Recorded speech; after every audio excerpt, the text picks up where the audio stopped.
Ever since he was 4 years old, practically a toddler, Ban Yuan was exceptional at recognizing languages. He was so good at it that his parents started freaking out over how he could understand so many different languages. His proud grandpa always boasted about his grandson, claiming that a child had been born who would fulfill their family's long-cherished wish by reclaiming the power of Babel for their family. Of course, Ban Yuan's parents never believed in such tall tales, which always made the old man furious. You see, according to their family lore, long ago, in a chaotic world, the great ancestors of the Ban family possessed the ability to allow everyone to communicate. With that power, they united people of all species and built a tower that would never collapse. That tower was called the Tower of Babel. Ban Yuan's interest was piqued as soon as he heard about that tower. Not because he was fascinated by his ancestors' history, but because he was a greedy little brat who wanted to profit from it. So, he begged his grandpa to reveal where the tower was located. Sadly for him, his grandpa didn't know the exact location. However, the old man filled his little grandson with hope, saying that once they found that tower, their family would regain all their power and glory. At this point, Ban Yuan always hoped that his extraordinarily linguistic talent could help him regain his family's prestige, just as he'd heard in the stories. Surprisingly, his abilities far exceeded those expectations. As time passed, he grew into a young lad, and one day he was sitting anxiously, waiting to see if he had been accepted into the university. While he was refreshing the window screen for the results, a weird digital window popped up in front of him. What was even stranger about this window was that everything written in it was in some kind of foreign language. He tried to read it, and the system window revealed that it was a congratulatory note from the best academy in an alternate dimension for passing the document screening. Of course, Ban Yuan was completely boggled because he had no clue how he could read this, or what all this nonsense even meant. As he read further, the system revealed that he had been summoned to the practical evaluation venue, and if he passed, he would become a prospective student. The note stated he would be transported there in 10 seconds. The countdown began, and our clueless idiot had no idea what the hell was going on. Right at that moment, he also received the acceptance letter from the university, confirming that he had passed. Of course, he already knew he would succeed, but he still felt nervous about the countdown ticking down. Once it ended, a blue light enveloped him, and he vanished before his mother could see him. She was left wondering where he had gone. Suddenly, he found himself falling into a dark tunnel, and another system popped up, announcing that a special practical evaluation for candidates from lower dimensions had begun. Ban Yuan was utterly confused, wondering if he had entered some sort of game. Meanwhile, the system instructed him to defeat a blind goblin and destroy the dungeon core. All he could do was scream in frustration for getting dragged into a mess he never signed up for. He wanted to know what in the hell this practical evaluation and all this special exam nonsense even meant. Right at that moment, he hears the threatening sounds of footsteps, and Ban Yuan literally starts sweating bullets when he sees these disgusting, ugly creatures with clubs in hand. It seems these creatures can't actually see him, but they can hear him clearly. The two goblins are talking in their own language, but surprisingly, our boy can understand them perfectly. He's not thrilled to hear them referring to him as prey. He starts piecing things together about what the system notification said regarding the practical evaluation, blind goblins, and the dungeon core. He thinks to himself that he really has to defeat these creatures to get out of here because this whole setup feels like something straight out of a game or a novel. The goblins are trying to detect him, while Ban Yuan is literally crying over his rotten luck, wondering how he's supposed to defeat these creatures when he hasn't even killed a rat in his life, let alone something dangerous. One of the goblins finally swings its club, and it lands just a few centimeters away from his crotch, almost hitting him right between the legs. He's literally only a centimeter away from getting castrated. The goblin swings its club again, but this time Ban Yuan dodges out of the way, and he tries to remain calm to not draw their attention. However, it looks like his presence has already been exposed to these relentless goblins, and they attempt to smash him once more. Ban jumps away just in time, narrowly saving himself. The two goblins then converse about the exact location of the sound. This makes our boy realize that even though these creatures are blind, they are sensitive to sounds and movements as well. It seems they hunt by cornering their prey while talking to each other. He's sure that no matter how well he hides, he's eventually going to get caught. Ban Yuan finally comes up with a clever idea and throws a pebble in another direction. The monsters quickly charge toward the source of the sound without a shred of hesitation, but all they find are two pebbles. That's when Ban takes advantage of the distraction and hits one of the goblins down with a giant rock. Confused, the two goblins begin to attack each other, thinking they're fighting their enemy. They beat the living daylights out of one another, fighting until the very end, and eventually, they both go down for the count after smashing each other's heads. Ban nearly shits his pants at the sight of this brutal mess. As he huffs profusely, he notices the club the creatures were using lying nearby. He grabs the club, apologizes to the two green bastards for what he's about to do, and finally brings it down on their heads to make sure they're really out for the count. Just as the goblins lie dead, a bright light shimmers around them, and a system notification pops up, congratulating Ban on his first successful hunt in the dungeon. As a reward, he is granted the power of the higher dimensions. A strange enchantment begins to swirl around his hand, and his system shows that the power of the Babylonian code has been unlocked. The system reveals that this power will be displayed using ideograms, a language familiar to the holder. If you don't know about ideograms, these are characters that convey meaning through their form, representing concepts or things. The system notification tells him that Chinese characters have registered. Unlike phonetic characters that represent sounds, these characters convey meaning directly through their shapes. From the two goblins, the common concepts of demon and life were extracted from their flesh, along with other concepts too complex or insignificant for the holder's current level to absorb. This shocks Ban Yuan even more because, as far as he can understand, his ability is not just about language, he can literally extract concepts from things. The system then indicates that he is about to absorb 0.2 demons, and demons are inherently a concept that humans cannot possess. It is recommended to store or separate this in the Babylonian code and apply it to other objects. He then decides to try absorbing another concept, and grabs the hovering symbol from the air and places it on his chest.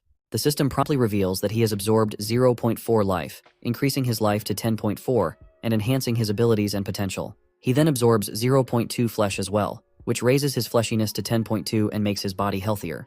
He then twiddles his fingers and notices that not only is he feeling better overall, but his grip strength, leg strength, and everything else has significantly improved. Basically, he had absorbed these two goblins' abilities, and once their powers were transferred to him, their bodies disappeared. All that was left were two clubs. If applying concepts works on him, Ban Yuan figures it should work on objects too. So he grabs one of the concepts and applies it to one of the clubs. That's how all the blind goblins you see are dead. He then finally destroys a strange orb-like object, known as the dungeon core, and the system window promptly congratulates him for passing the practical test of the lower dimension special examination. Ban Yuan lets out a huge sigh of relief, wondering if this means he can finally go home. But to his dismay, the system informs him that he will be transferred to the dormitory. The place he was sent to wasn't home.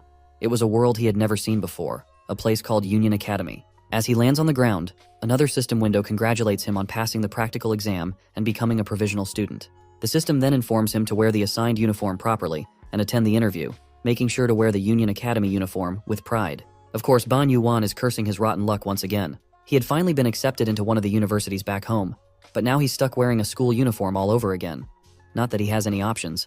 Begrudgingly, he quickly puts on the uniform and strides out, ready to give these people a piece of his mind.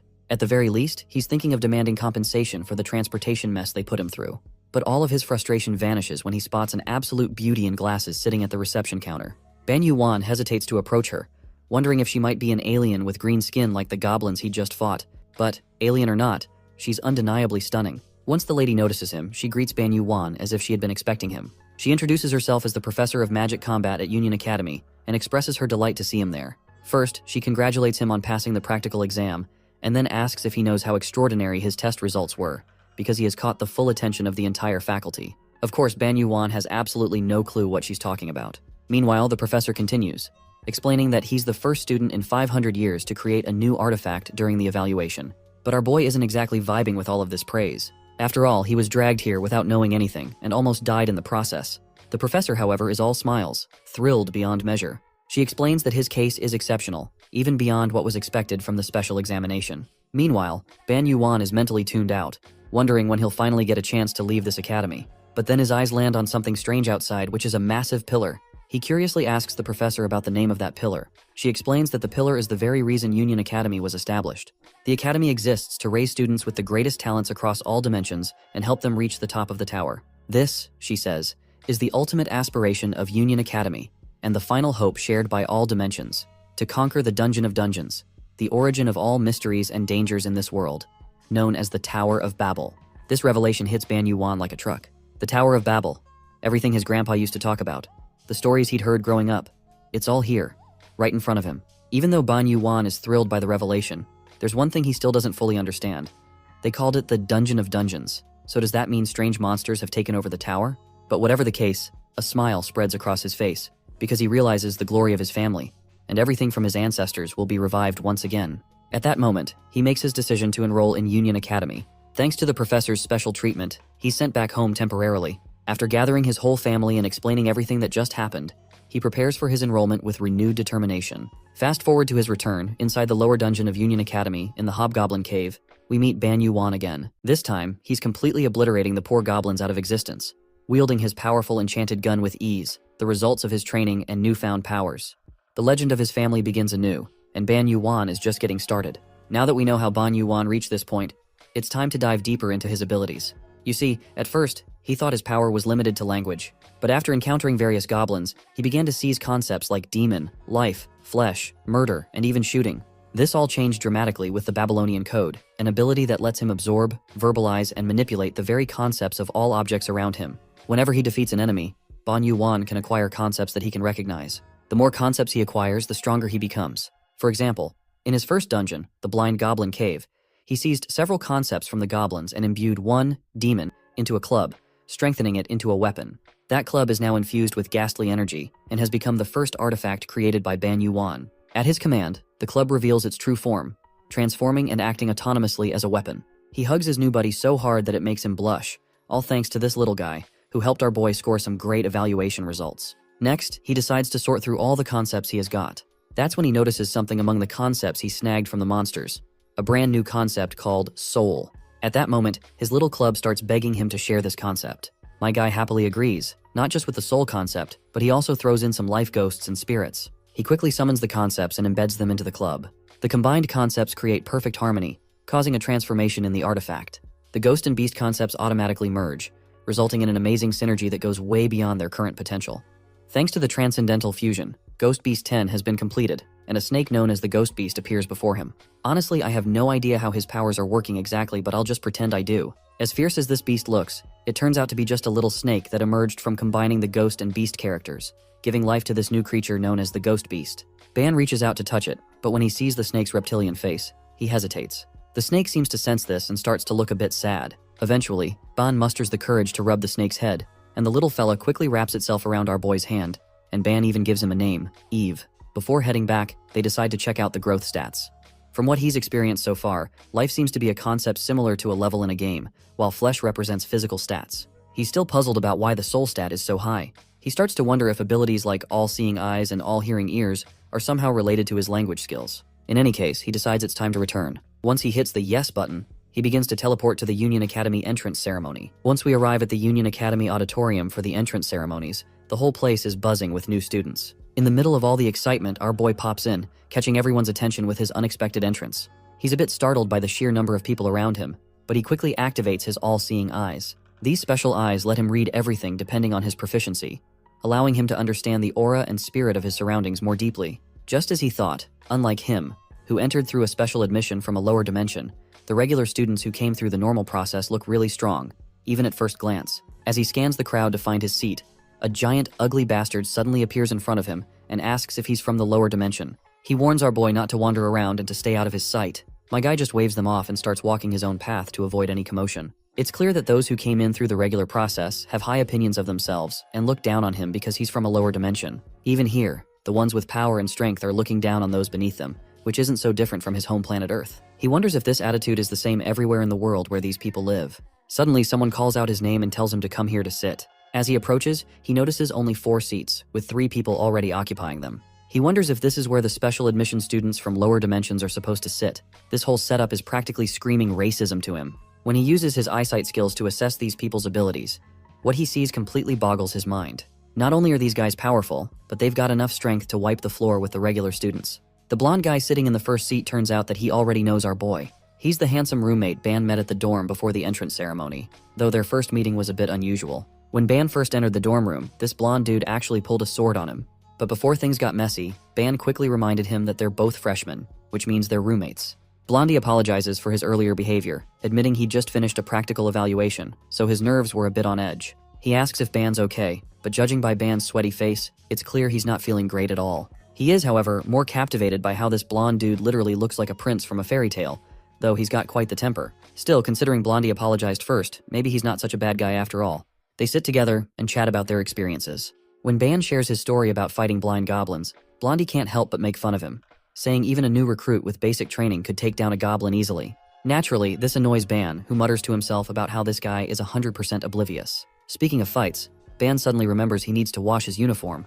Without thinking much of it, he starts pulling off his shirt, and the moment his six-pack abs come into view, Blondie goes completely bonkers with embarrassment at the sight of such a chiseled, manly body. When Ban looks at him, Blondie quickly turns his head away to avoid any awkward eye contact, which creeps Ban out a little. In the present, the moment is still filled with tension, but then Ban waves hello to the other 2 ladies sitting in the adjacent seats. One of them has pink hair and looks absolutely phenomenal, with her toned assets and long hair that perfectly complements her cat-like eyes. Then there's the white-haired girl, and the first impression she gives is anything but pleasant. Ban actually recoils a bit in fear because her deep black eyes are so intimidating that he has to turn his head away. As he does, the creepy white head lady stares at the white snake wrapped around his hand and asks him what it is. Ban introduces his little friend as Eve, and all three of them instantly warm up to the adorable creature. Blondie then curiously points out that this snake used to look like a club, so he's curious how it transformed so drastically in just a few days. The white-haired girl, who seemed intimidating at first, actually turns out to be pretty chill. She introduces herself as Dak Goyun, the daughter of a martial artist. She then asks Ban for his name, and he promptly introduces himself, following up with a curious question about whether she can shoot energy blasts using her martial arts. Of course, the other three snicker at his ridiculous remark, but Dak Goyun notes that his understanding isn't entirely wrong, which gets Ban even more intrigued. The pink-haired lady introduces herself as Ruchel, and Blondie finally shares his name, Light. Suddenly, Ban spots Professor Yumina in the crowd. Light asks if Ban had also had a consultation with her. Right at that moment, a light starts to shimmer above their heads. When they look up, they realize the auditorium ceiling is opening. A booming voice fills the space, so loud that it feels like their heads are going to split apart. The intense pressure is overwhelming, making it hard for them to even raise their heads. The ominous voice announces the beginning of the entrance ceremony for the 2557th Union Academy class. When we finally look up at the sky, they see a massive eye towering over them. A little while later, we catch sight of Yumina, who looks delighted after hearing the principal's speech, but our party seems a bit unsure about the whole thing. Then Ban casually drops the bomb, asking if that giant eye was actually the principal. His offhand remark totally shocks everyone, and they quickly bombard him with questions about how he could see that eye at all and how he managed to look up. Curious glances fill the room, especially from Dak Goyun, who keeps staring at him with her deep black eyes. It's literally creeping him out. Ban then stutters and twists his story, saying he just felt like there was a giant eye watching them. Anyway, Yumina explains that the being they saw was indeed the principal, and that they probably won't see him again unless a student achieves something special or causes an incident. She's sure that Ban will get a private meeting with the principal, but Ban quips that meeting a terrifying principal is the last thing he wants to do before he dies. Yumina chuckles and tells them that their achievements are also her achievements as their professor, so she encourages them to work hard. This catches Light off guard, and he quickly asks Professor Yumina if she is going to be in charge of them. Yumina puts her cup of tea down and confirms with a smile, officially introducing herself as Professor Yumina. She teaches magical combat and has been assigned as the homeroom professor for their class 11, hoping to work well together for the next 5 years. Light finds it odd because, as far as he knows, lower-tier special admission students are usually assigned to associate professors. Yumina confirms this, explaining that everyone here is such a special student this time that she has been given their responsibility.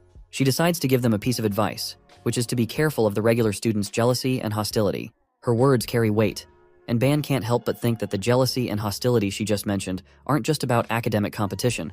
They also refer to physical confrontations and fights between students. Matters outside the internal competition protected by school rules are things even professors can't interfere with. Yumina then tells them that from now on, the four of them should stick together since they're all rare special admission students. They'll also form a party to climb the tower together until graduation.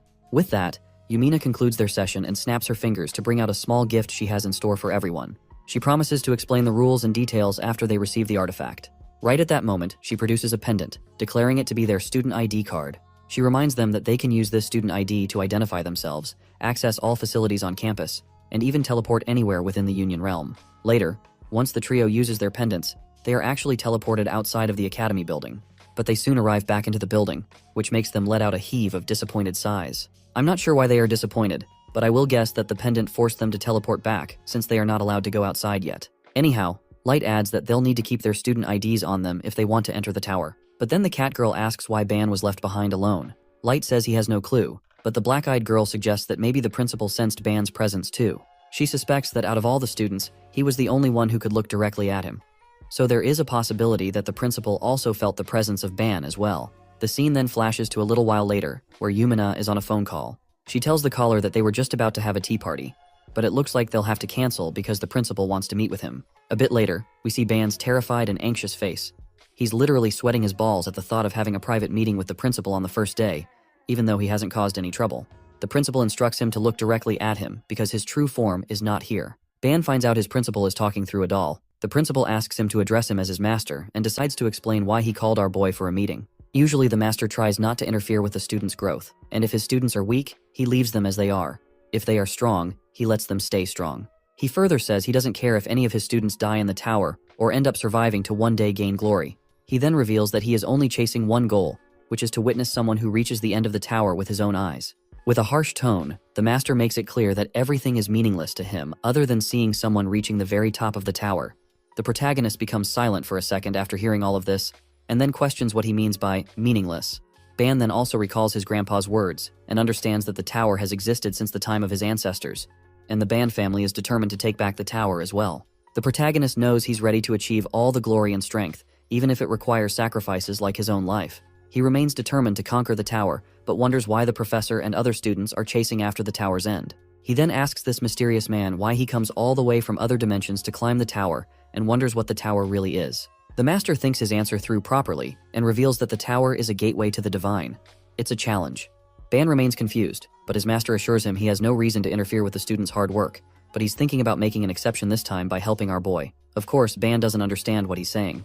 The master points the doll's hand towards the protagonist and tells him he has great potential. Seeing his capabilities, the principal decides to make some efforts to help the boy prepare for his journey to climb the tower. Ban questions what kind of preparation he is talking about. The principal shares that the privileges our protagonist holds for exploration have been increased, and now he can travel to any dungeons easily. The master advises him to increase his skills first before starting his journey to climb up the tower. Ban is surprised to find out he can leave the academy, and the master confirms it once again. After the principal is done with this, he helps the boy teleport back, and before letting him leave, the master advises him to improve his skills again and promises to unlock his next privilege soon if he shows great progress. The next privilege he's getting is solo exploration of the tower. The master hopes they can see each other again and teleports Ban somewhere else. Our boy ends up getting transferred to Professor Yumina's room, and she asks him about the meeting.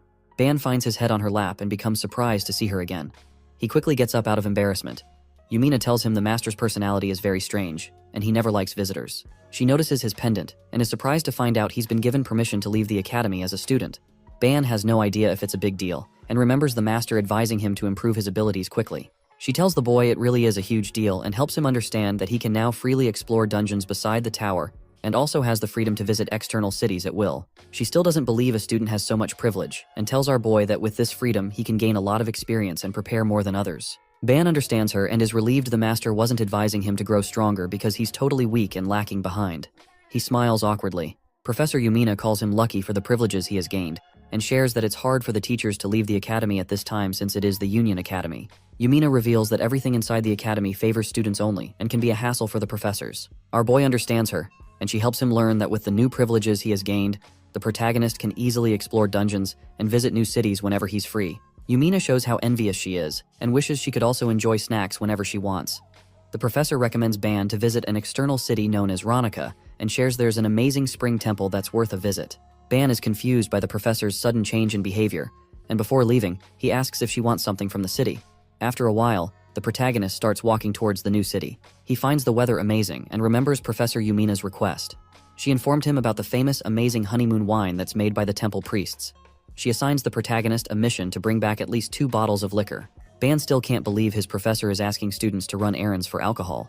Our boy decides to forget about it and thinks he should be grateful he was able to receive an inventory before he left. Suddenly, he notices an item and remembers it's something he received from his grandpa when he was staying at home just before enrolling at the academy. It's a mysterious bag filled with unknown items. Before Ban was leaving his house, his grandpa asked our boy if he was ready to leave. Our boy assured him he's prepared and questioned if grandpa slept well. His granddad ignored the question and suddenly revealed a bag. Grandpa asked Ban to open it and take whatever he wants. Our boy was confused at first, and as he opened the mysterious bag, he found pure gold inside of it. Ban was unsure, but the grandpa confirmed it was okay for him to take as much as he wants. With a smile on his face, Ban's granddad told him all the treasure they have belongs to their ancestors, who spent their lives finding the Tower of Babel. He confirmed once more that Ban could keep all of them and advised the boy to use everything wisely. The protagonist was genuinely grateful to his grandpa and started tearing up out of appreciation. Ban was unsure about how he's supposed to carry so much stuff, annoying his granddad. That was the concern our boy had before.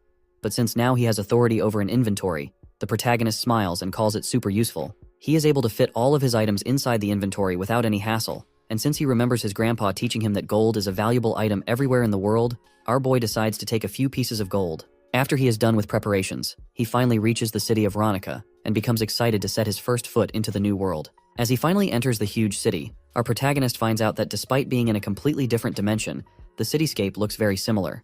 He realizes his assumption was wrong as soon as he spots multiple flying vehicles everywhere. He questions how that works and suddenly gets called by someone from behind. A few guards approach him as they notice they've never seen him around the city before. As they get closer, the guards realize our boy is a part of Union Academy, which shocks them. They formally greet the protagonist and introduce themselves as the guards that are responsible for the western boundary of the Academy city. Ban introduces himself as well and they ask how he was able to freely travel to Ronica. They assume our boy received some kind of permission from the Chancellor. He tells them they are correct, and says he has the permission to go exploring freely. The guards show their gratitude for the hard work the Chancellor of the Academy puts in for them to keep the city peaceful.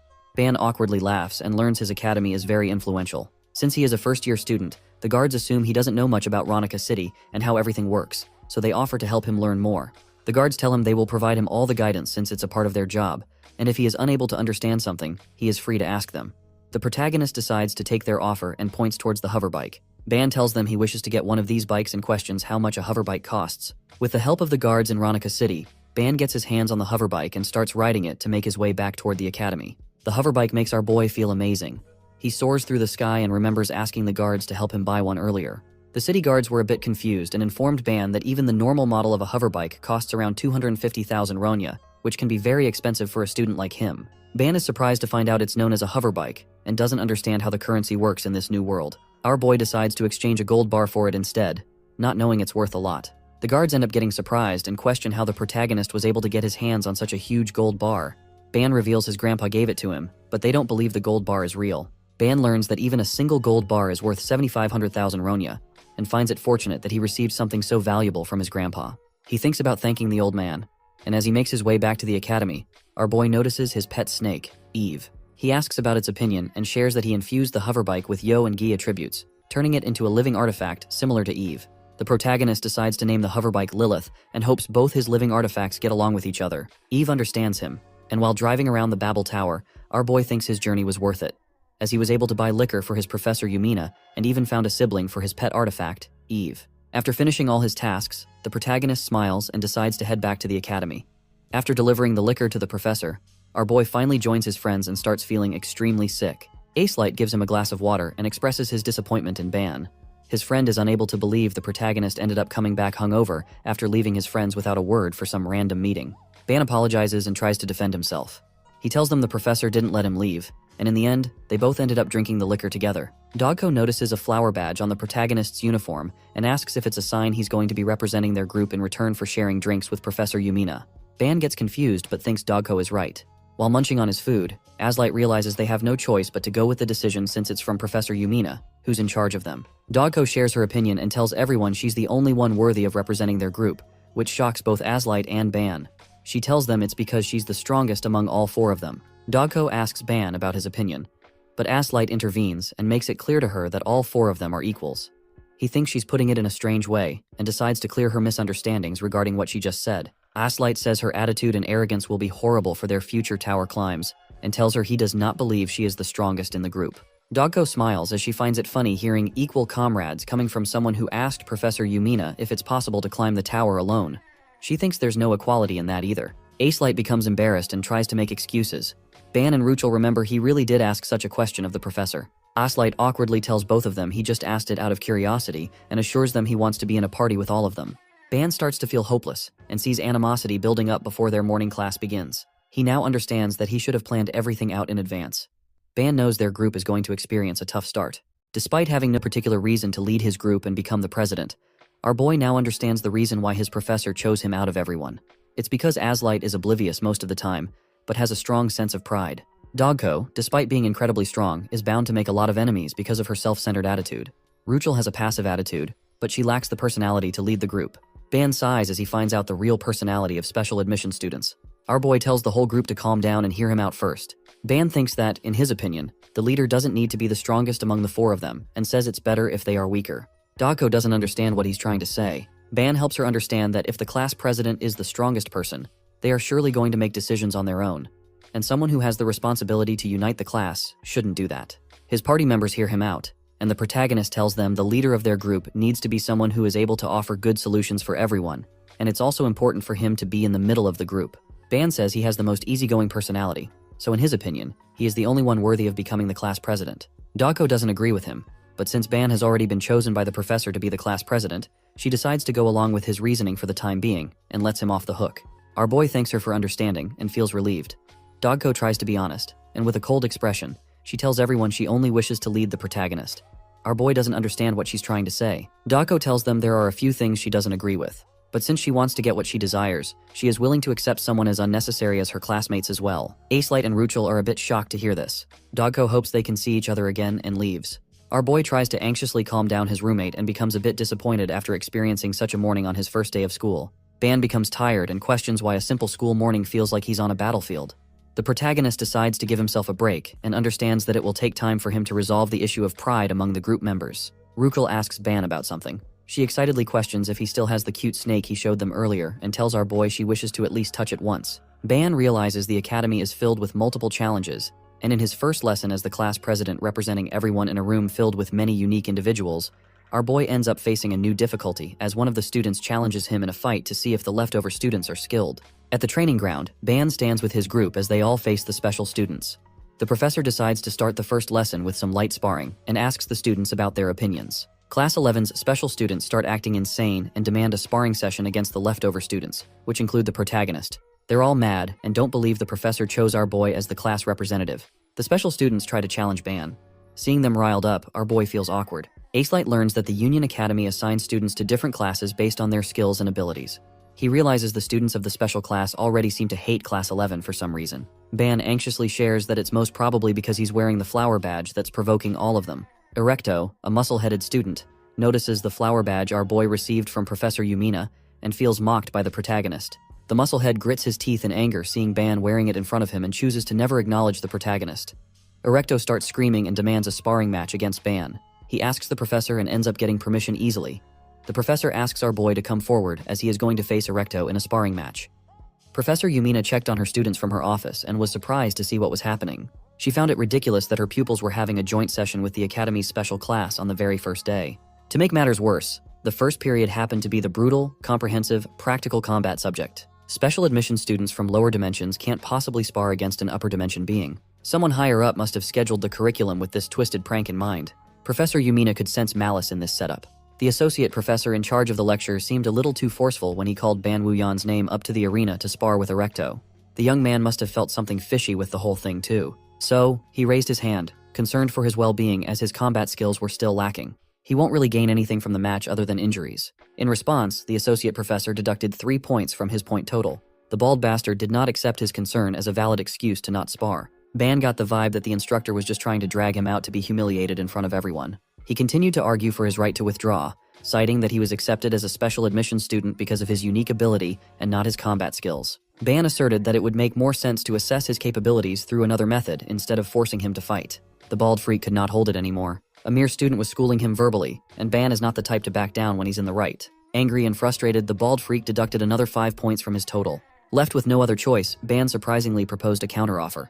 He accepted the sparring match but insisted that they use the rest of the week as preparation for the proper fight 7 days from now. Ban firmly believes that if he can just get a week's worth of prep time to get into top shape, he can wipe the floor with whoever the higher dimension students bring out. His bold proclamation cast an eerie silence all over the area. At first, the Class 1 students refused to believe the shameless proposal they just heard. The audacity of a lower dimension creature to talk big when it's obvious that his ability is at rock bottom was ridiculous. There was a single student who seemed particularly interested in Ban's daring proclamation. The kid was practically making an enemy out of the entire special class by himself. Baldy shook in frustration as the lower student kept ignoring his orders, even setting the schedule as he pleased. Ban did not respect the belligerent alien at all. That guy's not even a full professor. Ultimately, his gambit succeeded, and he managed to buy himself a week's worth of prep time for a spar with Erecto. News about the official sparring match between students from the special class and Class 11 next Tuesday quickly spread like wildfire. The whole academy will be able to watch it broadcast live. Baldy was practically saying that he doesn't want normal humiliation. He wants to make Ban's demise a big spectacle. Associate Bald Freak ominously warned Ban to give it his all and show his abilities, or else Ban could not be bothered to give a fuck. He looked past Baldy and waved his hand in greeting towards Erecto. Ban flashed a confident smile and expressed his excitement for their fight. Erecto was not really the chatty type. Ban just wanted to confirm something through their little interaction. He managed to take a peek at Erecto's stats, which were terrifying. Thanks to the eyes of infinite reading, his vision allows a deeper understanding of the target's aura and spirit. As expected of the special class student, Erecto was a beefcake. His life and body stats are simply outrageous. But even so, Ban did not feel too bothered. He has gotten used to seeing his classmates' stats. Compared to them, he and Erecto are nothing. Ban has a lot of grinding to do to climb the tower with his lower dimension comrades. As he stepped out of the stage, Ban was confused by the gloomy look on Light and Ruchel's faces. Their eyes were focused on Dako as she did some stretches to warm up. Unlike her class president, Dako specializes in combat, and she's not afraid to cause some damage. She taunted the arrogant bastards to face her if they were curious about the skills of a special admission student. Dako Yan really is built different. She's probably the strongest person that Ban's all-seeing eye had scanned with S and double S tier traits across the board. Dako laid down her invitation, and not a single special class student stepped up to the plate. They just stood around in silence, obviously scared to go against someone who seemed strong. Even the associate professor felt the weight of her challenge. Everything was pretty much going according to what Ban thought would happen. His eyes of infinite reading can't fully grasp the extent of Dako's power. There's no way that the students of Class 1 would miss her suffocating aura. Dako continued to goad the cream of the crop students to grow some balls and show some confidence. She singled out Erecto in the middle of the crowd, and the stone-bodied brute started sweating nervously. Seeing that Erecto's not the type to hold back against her class president, Dako was hoping to get the same treatment so she could crush Erecto's bulging ego. Poor Erecto just wanted to do some unpunishable bullying. He wasn't expecting a challenge by some death god. If he tries to save face and back down from Dako's provocations, Erecto would be done for. He will lose his girth, beaten and injured by his own people, unable to recover in just a week. That ending won't work for Ban, so he hurried into the arena to get Erecto out of Dako's crosshairs. He reasoned that since he was sparring with the Rocky Brute next week, Dako would have to wait for her turn. Ban knew that she was just trying to fight back against the unfair treatment they'd been suffering. He's determined to prove his worth with his own abilities from now on. They can't rely on Dako's raw power all the time, after all. The mysterious Dako chuckled. She thought Ban was just a guy reliant on tricks, but he might have a bit of manliness in him. So, instead of Erecto, Dako wanted another challenger to face her in the square. She kept on asking the silent crowd for anyone who would like to step up, receiving no response. Seeing as she won't get a decent sparring partner was troublesome, Dako sighed in defeat and turned around. She called the special class all bark and no bite bitches. Now that a real threat had presented itself, all they could do was grovel on the ground. Her comrades awkwardly smiled at her wild provocations. The special class scumbags gritted their teeth and trembled in frustration at their incompetence. That was until a special student who hated being called a dog chimed in. A man with broad shoulders, blonde hair, upward horns, and a golden aura stood out from the crowd. He argued that the weak and foolish are the dogs who band together in packs. They growl and pretend to protect their little groups. He thinks it's amusing. Both Dako and Ban could sense that Blondie was no joke. If you look closer, you will see that even among the stacked special class, he seems to be on another level. Light recognized the guy as Ortima, the ruler of the Kedious dimension. Ban had no idea what any of those words meant. Thankfully, Light explained that excluding the Union, there are 10 dimensions with the highest hierarchies. Ortima, right here, hailed from a family that rules over one of the higher dimensions, Kedious. He's practically a representative of how strong the new generation of the top 10 families is. Silence filled the arena once more. This time, everyone can't take their eyes off the matchup. Ortima asked the professor to bring something out, and the spineless bald bastard nervously stumbled around. He eventually managed to take out a recording device to film the fight. In this world, everything is shared on the intranet. Seeing as the intranet is basically the internet from Ban's previous world, he excitedly opened his smartphone. Simply put, companies and educational institutions have set up a network for information exchange. As someone who came from a lower dimension, he couldn't believe that higher beings were actually using something akin to the internet. It did not take Ban long to find the live channel streaming the looming fight. The live stream had a crisp and smooth quality from the angle above. It was plain to see that the associate professor was hell-bent on embarrassing the special admission students in front of as many people as possible. With Dako on the floor, it's unlikely that Baldy gets what he wants. Standing in front of one another, two supremely talented students gauged each other's auras. Ortima was supremely confident in his skills, and Dako saw her opponent as a complete noob. She took to her stance and conceded the first move for free as a handicap. The prideful heir to the Dimensional Empire did not like that one bit. He loathed being called a noob, and he wanted to wipe Dako's arrogance away. For his first attack, Ortima manipulated his magic power with precision and commanded his enemies to kneel. The spell danced around the air while Dako maintained her stalwart form. Ortima's power was so wild that it managed to reach the special admissions bench. As soon as Ban felt the power behind the spell, he buckled in terror. Whatever Ortima was wielding was an entirely different power than what Ban was used to. To visualize, it was like water flowing from high to low. It is suffocating. It takes the air out of your lungs. Everything around Ortima's space felt the condensed form of the law of nature. They were being forced to kneel before a stronger creature as if it were the most natural thing in the world. The most appropriate explanation for Ortima's power is the ability to distort natural law. Light was surprised to hear Ban figure out the principle behind such a complex ability in one glance. As for Rachel, she wasn't faring well. The young lady hid behind Ban while clinging to his arms. Her eyes were transfixed on the other fighter in the arena, Dako Yeon. As a response to Ortima's nature-distorting power, Dako unleashed her energy, forming a dancing array of pure darkness. With one smooth and decisive wave of a hand, her power tore through Ortima's spells, shattering its effects in one fell swoop. Freed from the suffocating effect of Ortima's orders, the crowd went crazy. Even Ban could not fathom just how powerful Dako really is. She merely raised her energy, and that was enough for her to turn the tables. Ortima laughed, pleased to see that his opponent had some skills to give him trouble. Meanwhile, Dako was disappointed at how easy it was to neutralize Ortama's power and his ridiculous horns. Blondie raised his hand, confidently starting off the second round with a different offensive plan. Dako quickly caught wind of the movement and responded by rapidly charging in, pushing her speed to the limits. All that momentum was accumulated and channeled through a kick to the stomach.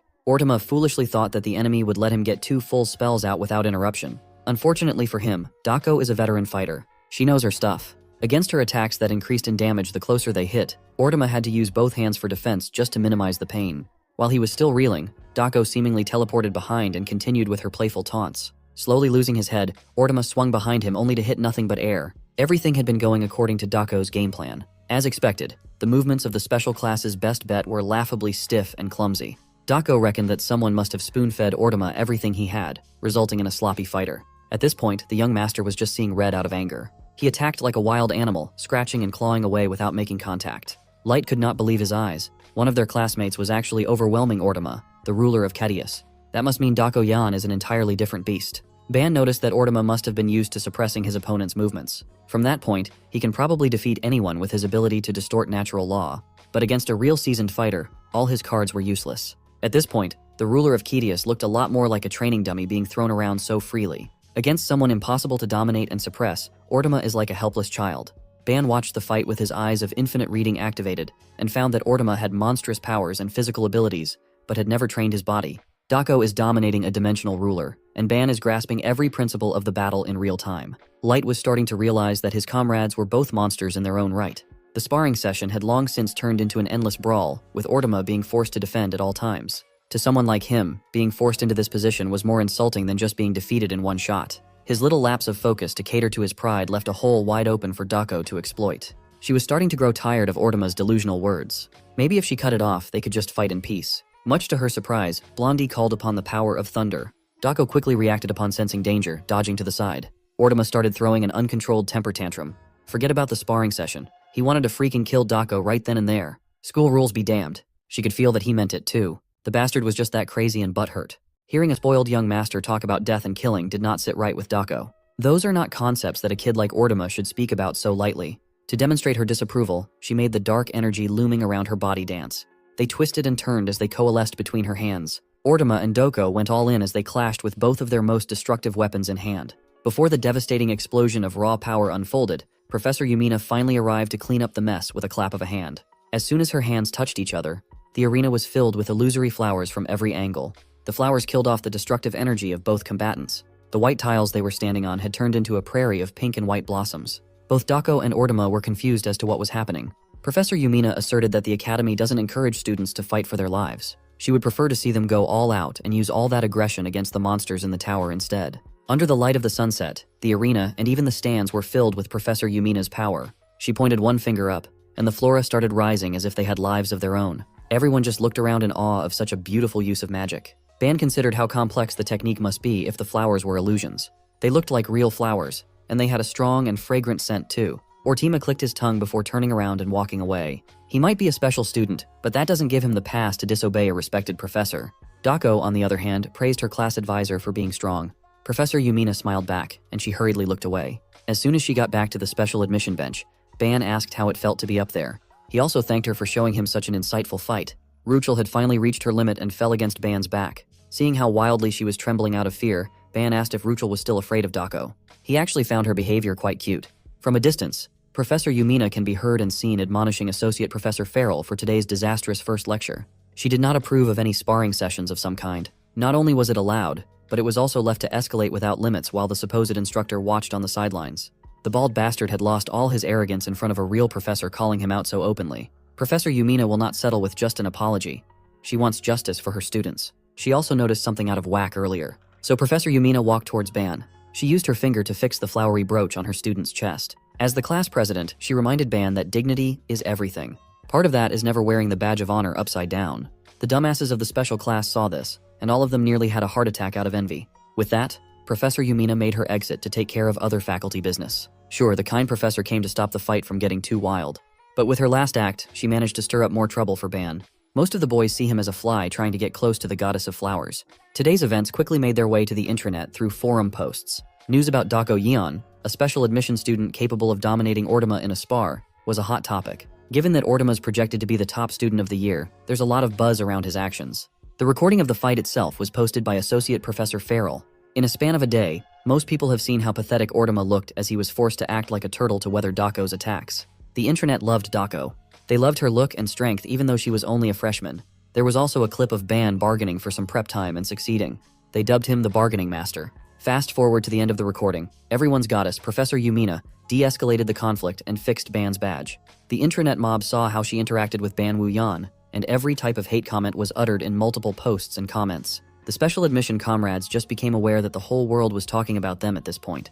Dako found all the internet slang strange while Light was literally dying. Dako also found it odd that people keep talking about Ortama like he's the top prospect of the year. Among the special class, she sensed at least one person more capable than everyone else. A witch with blue hair. Dako was expecting Ban to notice that student, but he was too focused on the fight. Incels also managed to find Ban's name, and they've been spreading it all over the school's community page. Noobs doesn't have the balls to challenge Dako, so they are focusing their frustrations on him instead. Light interrupted the chatter to ask why Ruchel was sitting so far away from the rest of them. After the sparring class, Ruchel seemed to have grown even more distant from the group. She can't speak her mind, and she can't say what's wrong. As far as Ban knows, Ruchel was just terrified of Dako. It's hard to imagine how they managed to share the same room. Ban reckoned that the young lady was just having a hard time socializing. So, he pulled something out of his inventory that could possibly cheer everyone up. It was a special elixir jam enriched with Ban's abilities. It holds the concentration from thousands of fruits to promote overall growth and stats. Light and Dako curiously looked at the vibrant jam. Ban could already tell that they would love this stuff and asked for some bread. While Ruchel was sulking away and eating by herself, she caught a whiff of the special elixir jam. Her dark expression lit up with how pleasant the scent was. In Ban's hands were plates of jam-covered bread glistening perfectly. Light and Dako gave it a taste test, and it almost turned into a Food Wars scene. If you know, you know. Inside their mouths, the flavor of 1,000 fruit extracts mingled harmoniously. They've never had something so good before. It was not just good, it was otherworldly. Dako is a fan of sweets from the Central Plains, but this jam and bread combo is in a different league. Ban then called Ruchel to join their table so she could try the jam too.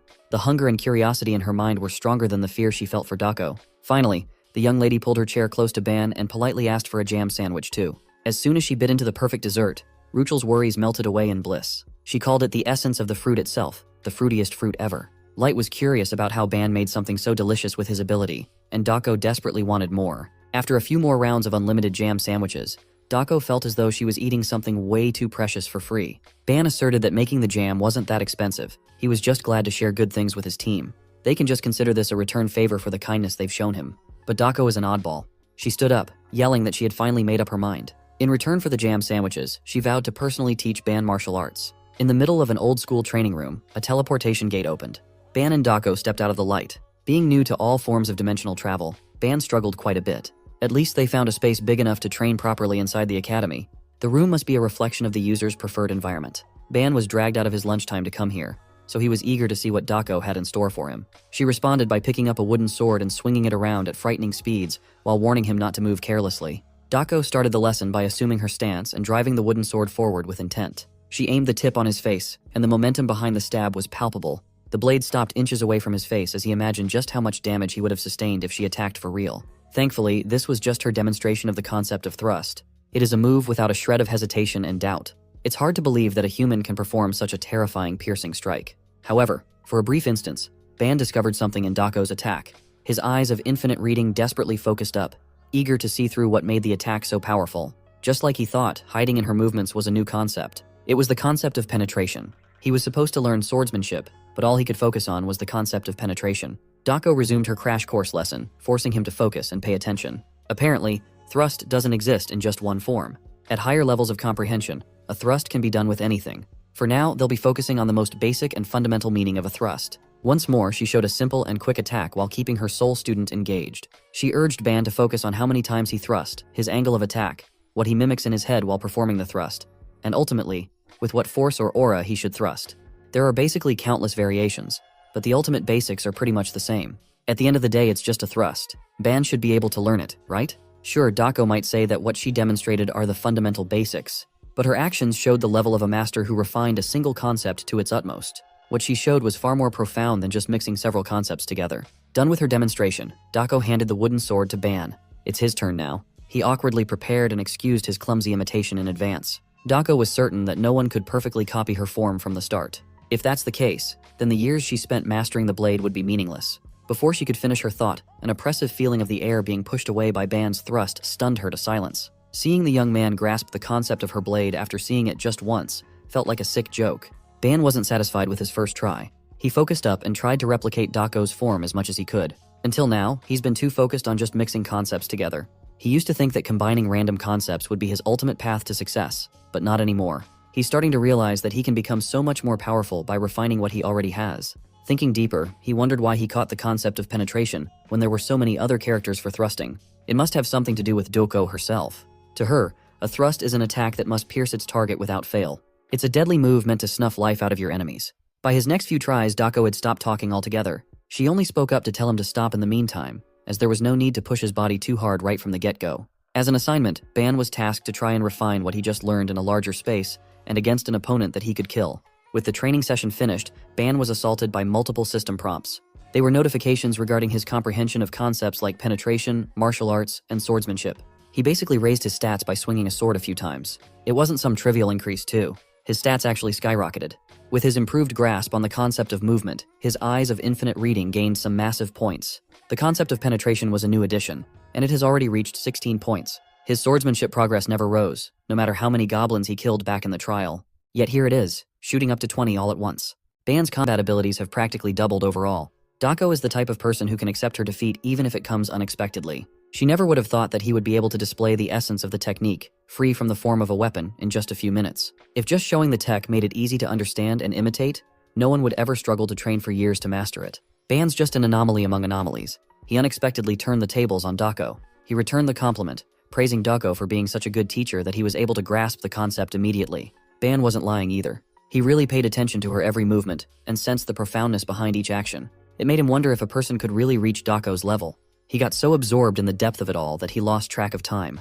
Dako's maiden heart was starting to get swayed by his thoughtful words. They haven't even known each other for long, yet he says such saccharine things so easily. In any case, Ban would love to learn a lot more in exchange for the elixir jam. Dako teased him a little bit more but also assured him that there was no need to worry. She might have lost in terms of potential today, but she's determined to make up for today's loss. For the first time since they entered the academy, Ban saw the cold and calculating powerhouse smile. They got too into their one-on-one training that the time for the next lecture had already arrived. As they teleported out, Ban smiled at the thought of Dako's pure expression. Back in the halls of Union Academy, Ruchel and Light absent-mindedly head for their next class. Suddenly, a group of higher dimension students deliberately bumped into Ruchel. The Rizzler demanded her attention, and all Ruchel felt was fear. When asked where she was from, she didn't even know how to respond. The alien Rizzler was about to try to make some moves on Ruchel when a hand barred him from getting any closer. Light had come to his comrade's rescue, and the aliens did not like that at all. When Light introduced himself as Ruchel's classmate, the Rizzler nearly spat on his face. Nearly every higher dimensional being sees the lower dimensional scum as low-life bugs who have no right to butt in. Coincidentally, Ban and Dako spawned in the hall where trouble with the Rizzler was brewing. The lecture was about to start, yet their classmates were still hanging around outside. The cowardly aliens quickly scattered away upon seeing an enemy they did not want to piss off. As they left, they spouted empty threats. Finally, the special admission comrades were left alone. The instances of on-campus harassment are just becoming worse. Inside the lecture hall, the professor was yapping about the history of the Union before the Chancellor founded the Academy. Everything started from the moment the tower appeared in the primal dimension. While the lecture continued, some scumbags were busy trying to film Ruchel from afar. It was the same group that harassed her outside the lecture hall. They don't even see her as a person, just a bug trying to climb the tower instead of going for a more suitable job. The Rizzler offered to take Ruchel in to work for his family so she could get pampered every day. They were literally talking about making her a slave and laughing like animals. Light and Ban could hear everything loud and clear. The scumbags weren't even trying to hide their contempt. It made Ban wonder if, no matter what the scale, people would be horrible everywhere. To make matters worse, the professor doesn't even care. While Ban was trying to figure out the professor's stance, Light stood up from his seat to ask for help. Blondie snitched that there were noisy students disrupting the class and making it hard for everyone else to concentrate. The professor took the complaint and shared it with everyone in the class nonchalantly. He did not admonish the annoying bastards at all. It looks like they can't even rely on some professors for help when the discrimination is so blatant. Suddenly, the goons started cursing at Light for standing up and snitching like a fucking idiot. They did not like how good-looking Blondie was. They think he's a show-off. The goons continued talking trash to Ruchel and Light without lowering their volume so everyone could hear their horrible jabs. The verbal assault has driven the sweet young lady to tears and Light to rage. The valiant knight can only take so much. Failing to contain his anger, the pen in his hand broke into two. Light would have made a move right then and there if Ban had not forced him back down his seat to calm down. He was practically telling Light to hold back even after hearing all the horrible stuff from those scumbags. But fighting those guys would just be a pointless action at this point. Causing trouble inside a classroom in the middle of a lecture will only make things worse for everyone. Fortunately, Ban had already set something up to combat discrimination. There's more than one way to solve a problem. One solution happens to involve UnionTube on the intranet.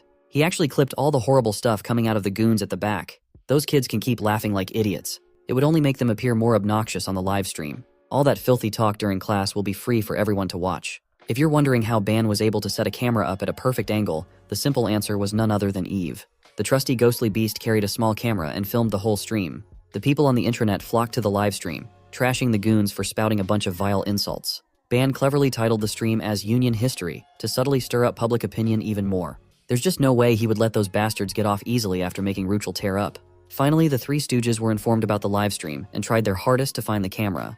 When they finally saw Eve, the ghostly beast quickly escaped. The goons started yelling at the special admission students for setting them up. The ruckus of it finally made the professor act out. He deemed the troublemakers' behavior in class as atrocious. He took their names and ordered them to get the hell out. When the three stooges did not listen to the professor, he forcefully blasted them out of the lecture hall with magic. The three were given an F for the entire year. At least the professor was somewhat reasonable. But if you ask Ban, he believes that an F for the class is still a bit too lenient. Light agreed. However, according to Ruchel, the punishment was plenty enough. She feels better now, thanks to her classmates standing up for her sake. Ban tried to pass it off like it wasn't a big deal. He is fully aware that he's not as strong as the other three, so he has to imagine some workaround to handle issues. This time it worked out. Ruchel, Light, and Dako looked at Ban with appreciation. They all feel more at ease knowing that such a reliable guy is their class president. The very next day, the group was ambushed by the same three stooges who just can't seem to learn their lesson. This time, they singled out Light while Ruchel hid behind Ban. The valiant knight answered their call, meeting the Rizzler and the goons eye to eye, his posture as perfect as ever. What happens next?